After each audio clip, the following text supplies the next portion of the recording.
Hi guys, it's Anna here, and today, guess what? I'm finally doing it.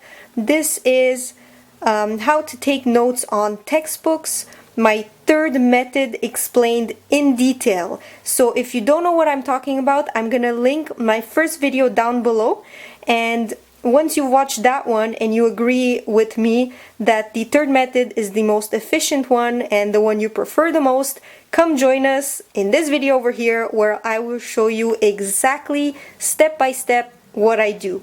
So let's just get started. And the book I'm going to be using for an example today, it's this one. It's your typical school, university textbook. This one is Developmental Psychology, Childhood and Adolescence. And I am going to open it to chapter 14 because that's where I'm at, so might as well do that one. Now, what I did is I've already written down the notes. They're hidden right here because if not, it would take me way too long to do them as I speak. So as I go along, I'm just going to lower this and you'll be able to see what I did. Don't worry, I'll zoom in, you'll be able to see everything. So let's get started. What you need is your textbook in front of you and a typical tiny little notebook. I use these ones, Cahiers Canada, like I said in my first video. And any colorful pens or pencils. I used this pen today because it writes darker so you guys can see it, but usually I use a pencil because if I make mistakes I can erase it. And just some little you can pick whatever colors you want, it really doesn't matter, and make your own system, guys. This is just an example. Find out what works for you. Every chapter starts off with a little story just to like introduce you to what the chapter will talk about. Usually the teachers don't pay too much attention to this little intro there, but you know, you never know. So what I do is I just summarize all of this. This is a little story in like one phrase max. I'm just gonna zoom in and focus for you. There you go. So you just write the key, most important thing that you found in that story and you just summarize it. Like this is just one phrase, just so you know what they're babbling about. Here on the side it just says everything you'll learn in this chapter. Don't copy this down, it's just like a little intro, some guidelines, and let's just get into the bulk of it.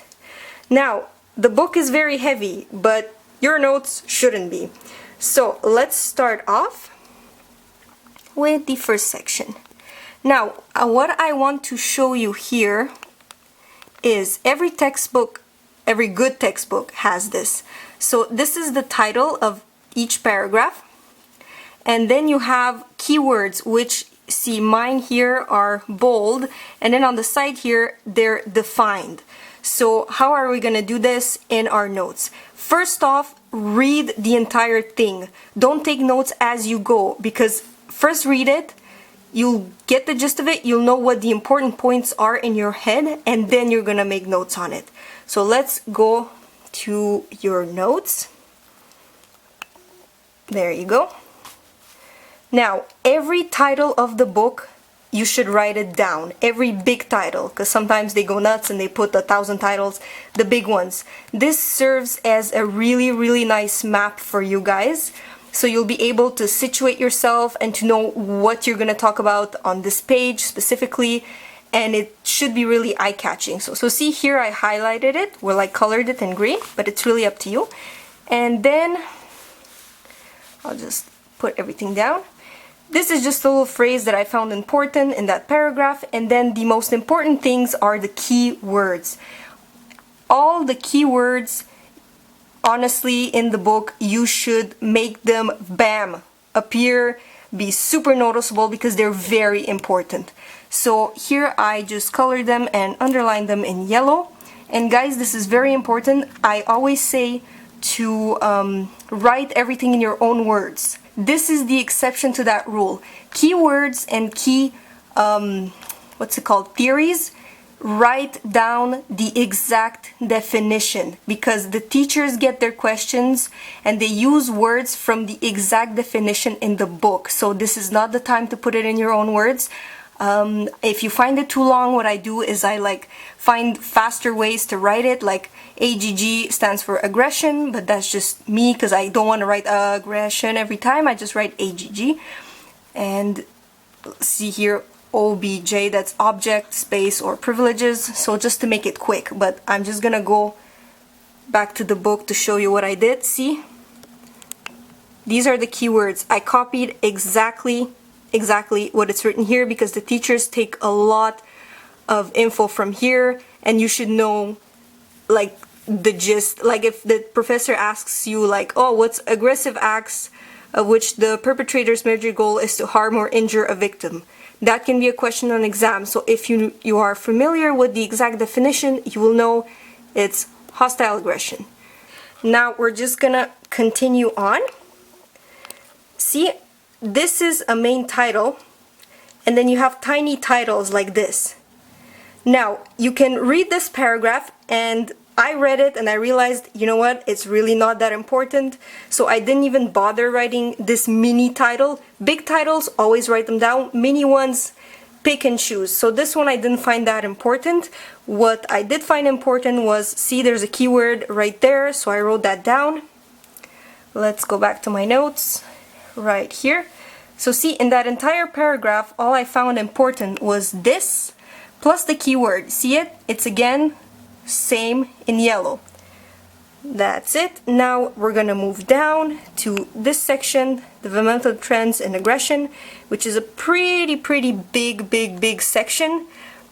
But again, the title was a mini one and I didn't find it that important, so I didn't write it down. And then all of this blah blah blah, you'll see there's not much really that important to retain. Let's just go down. So this is important for people that are either studying history or psychology, or anything where you have names or studies. In my area, discipline, in psychology, we always have to remember studies and the name of the scientists or the researchers that conducted the study. So in this paragraph, I believe somewhere on this page, it mentions a study conducted by Goodenough. So that's the last name, and that I always need to remember. So I write it study, see, to tell myself, watch out, this is a study, you need to know. The name, I just underline it in orange, and then I just wrote the findings, because in psychology they always ask us about the findings. So a question about this can be, what did the study by Goodenough found? And it's gonna give you multiple choice questions. And here it says that he or she, I don't even know, but the last name is important.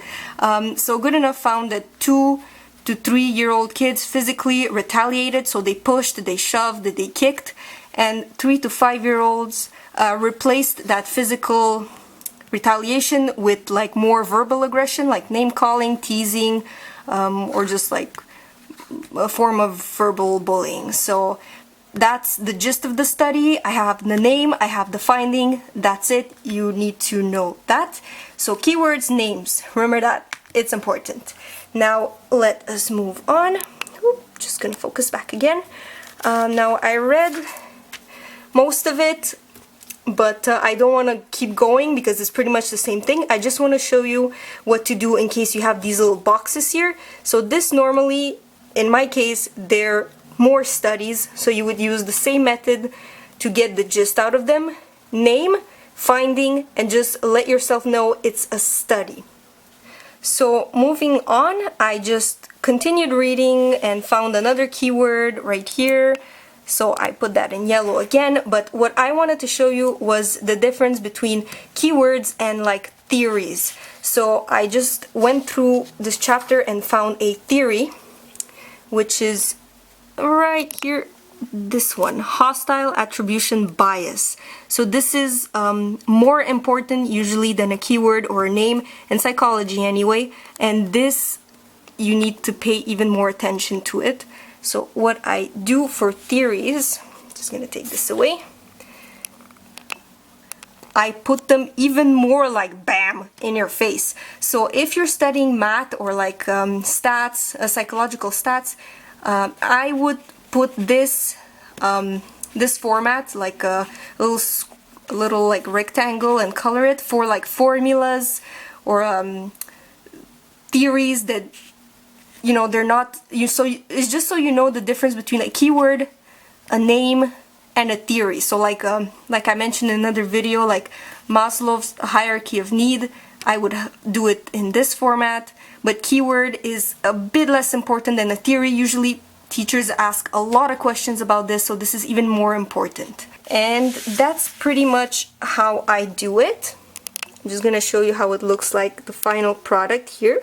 So once you know the basics, you just keep doing it with the book as you go along, because it follows the same format. See, with the little keywords here, the titles, and just see, this is a main title. This I would definitely put in the book. This is a tiny title. If you want, by all means, write the small titles too. It's just gonna make your notes a bit more lengthy, because, you know, space them out a bit. Don't make them too bulky, because then you'll just not want to look at them.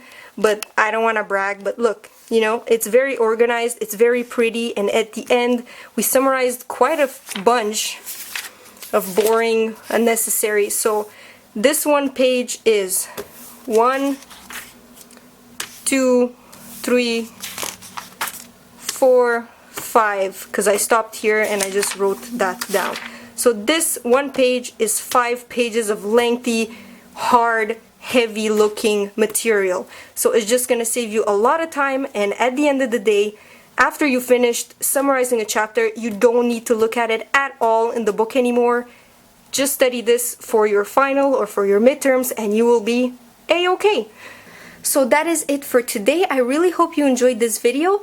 I filmed it 6 times. I wanted to make it as awesome and as on point as I possibly could for you guys. But by all means, if you have questions or if you want me to go over anything that I said here, because this is just like an overview, please let me know. I'll gladly film another one. I swear it won't take me months this time to film it.